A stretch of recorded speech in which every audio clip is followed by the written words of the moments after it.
Hey guys, good morning, welcome back to my channel Puja Seja blogs. তো তোমরা ভয়েসটা শুনেই বুঝতে পারছো যে এই ভয়েসটা একটু অন্যরকম লাগছে, কারণ এটা হলো সৃজার ভয়েস।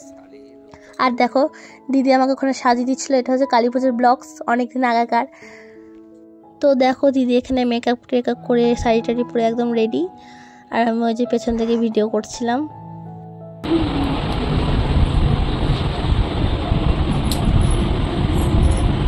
তো সকাল 10টা বাজে, আর আজকে সবাইকে হ্যাপি দিওয়ালি আমার তরফ থেকে, আমার পুচকুর তরফ থেকে, আমার বোনের তরফ থেকে। তো এখন যাবো হনুমান মন্দির আর পুজো দিয়ে আসবো, তারপরে এসে খাওয়া দাওয়া হবে। হ্যাপি দিওয়ালি সবাইকে। আর এই যে আমাদের সাথে পুচকু আছে, এখানেও পুচকু আছে, এখানেও পুচকু আছে, আর আমরা তিনজন। তো পুচকুকে নিয়ে আমরা প্রথমবার দিওয়ালি পালন করছি, মানে পেটের ভেতরে নিয়ে। নেক্সট বার কোলে বসে থাকবে। আর চলো হনুমান মন্দির যাওয়া যাক। আর এখানে তোমরা দেখতেই পাচ্ছ মা ঠাকুর পুজো করে নিচ্ছে। এটা হলো আমাদের বাড়ির পুরো মা। তারপরই দেখতে পাবে তোমরা যে দিদি যে ভিডিও করছে।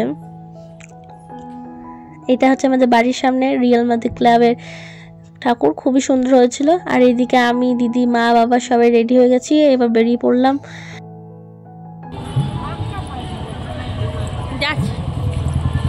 ভিডিও শুরুতেই তো বোন ইন্ট্রো দিয়েছে, আজকে বুঝতেই পেরেছো। আর এই ভিডিওর মধ্যে আমার কিছু কথা শেয়ার করার রয়েছে, সেগুলো না করলেই নয়। এটা আমার প্রেগনেন্সি জার্নির মধ্যেকার ভিডিও ছিল, যেহেতু কালী পুজো ছিল সেই সময়, অনেক দিন আগেকার। আর কালী পুজোতে আমরা সবাই মিলে পুজো দিতে গেছিলাম। আমি আর বর আলাদাভাবে ডালা কিনে কিন্তু পুজোও দিয়েছিলাম আমার সন্তানের মঙ্গলের জন্য। এবার অনেকেই বলে থাকে, বা অনেক একটা গ্রাম্য কথায় আছে যে প্রেগনেন্সিতে নাকি মা কালীর মুখ দেখতে নাই। এটা আমার কাছে মানে আমি কোনো দিনই এটাকে মেনে নিতে পারবো না, কারণ এই মা বুড়োমার কাছেই চেয়ে আমি আমার সন্তান পেয়েছি, বা এই মা বুড়োমার দুয়ার ধরা সন্তান এক কথায় বলতে পারি। এই মা বুড়োমার কাছে মেনে কিন্তু আমার বড় হয়েছিল। আমরা সবাই মা বুড়োমার ভক্ত, কিন্তু যখন কথাটা আমি প্রেগনেন্সিতে শুনেছিলাম মা কালীর মুখ দেখতে নাই, তখন আমার ভীষণভাবে রাগ হয়েছিল। সেটা আমি তখন কিছু বলতে পারিনি, কারণ সেই সময় একটা সন্তান আমার গর্ভে ছিল। সেই সময় হয়তো কিছু বলা ঠিক হতো না ওর জন্য। এই মা বুড়োমাকে দেখার জন্য শত শত লোক, কোটি কোটি লোক বাইরে থেকে আসে, এবং কত মানত পড়ে এই মা বুড়োমার কাছে, সবাই হয়তো জেনে থাকো বা জানো।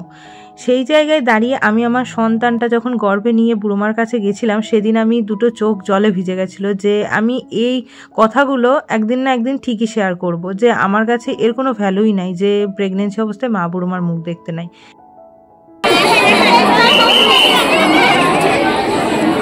যাই হোক, পুজো দেওয়া কমপ্লিট হয়ে গেছে। বুড়োমা মন্দিরে খুব সুন্দরভাবে পুজো দিতে পেরেছি, এবং আমি আমার মনের ইচ্ছেটা পূরণ করেছি। যেহেতু আমার ভীষণ ইচ্ছে ছিল যে সবাই যখন মানা করছে বুড়োমার কাছে যাওয়ার জন্য, আমি তখন সেই বুড়োমার কাছেই যাব। আর আমি মনে করি আমার গ্রামের কেউ এই কথাটাতে বিশ্বাস করতেই পারবে না যে প্রেগনেন্সিতে বুড়োমার কাছে যেতে নাই। যাই হোক, সে কথা বাদই দিলাম।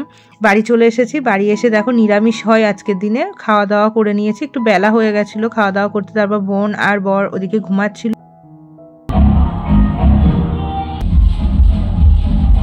ভেতরেই ছিলাম আমরা, বাইরে তো তেমন কোথাও যেতেও পারবো না। প্রদীপ জ্বালিয়েছি, তারপর মোমবাতি জ্বালিয়েছি, ছাদেও উঠেছিলাম।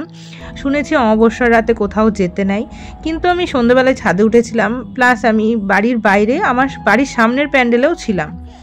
জানি না এগুলো কেন বলে থাকে, হয়তো এর কোনো যুক্তিও আছে, কিন্তু আমি ততটাও কিছু মানিনি, কারণ আমার কাছে সবার আগে যেটা ছিল সেটা হচ্ছে আমার নিজের ভালো থাকা, আমি নিজে খুশি থাকবো কিভাবে সেটা। এবার সব কিছুই মানি না বললেও ভুল হবে, কিছু কিছু জিনিস যেটুকু আমার মন বলে মানা উচিত, আমি সেটুকু মেনে এসেছি সবসময়। তো চলো আজকের পুজোর দিনটা, মানে সেই দিনকে কি কি করেছি সেটাই তোমাদের সাথে শেয়ার করি।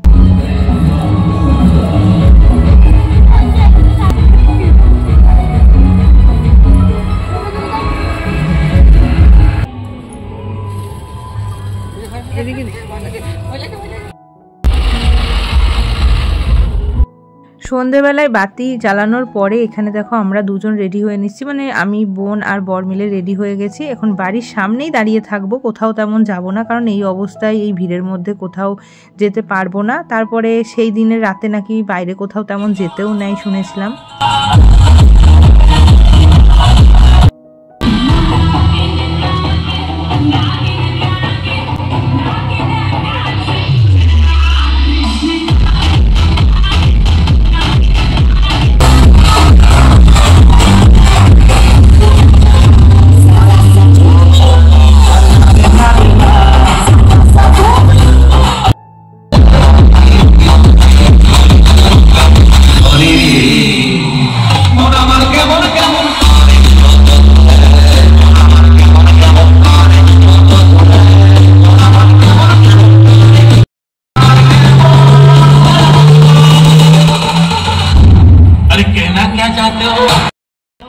এই ছিল কালী পুজোর সারা দিনটা, ভীষণ এনজয় করেছি। আর এই পুতুলটা বর সেদিনকে আমাকে হঠাৎ এনে সারপ্রাইজ দিয়েছিল।